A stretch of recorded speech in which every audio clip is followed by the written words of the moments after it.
મોડાસા ખાતે હવાઈ હુમલા અંગે જાણકારી મળતા સમગ્ર અરવલ્લી જિલ્લા વહીવટીતંત્ર એલર્ટ મોડમાં.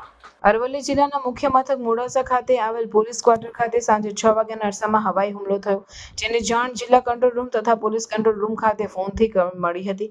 જેના પગલે સાયરન ગુંજી ઉઠતા હવાઈ હુમલો થયો હોવા અંગેની જાહેર જનતાને જાણકારી આપવામાં આવી હતી.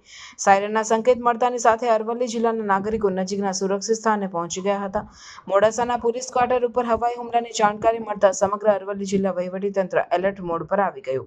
જિલ્લા કલેક્ટર પ્રશસ્તિ પરીખ, જિલ્લા વિકાસ અધિકારી દીપેશ કેડિયા, જિલ્લા પોલીસ અધિક્ષક શેફાલી બરવાલ સહિતના જિલ્લા વહીવટીતંત્રના અધિકારીઓ ત્વરિત ઘટનાસ્થળે આવી પહોંચ્યા.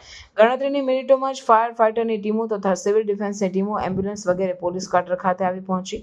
અહીં અરવલ્લી જિલ્લા પોલીસ, આરોગ્યની ટીમ અને આપદા મિત્રોની મદદથી 20 જેટલા ઇજાગ્રસ્તોને મોડાસાની સાર્વજનિક હોસ્પિટલ ખાતે ખસેડવામાં આવ્યા હતા.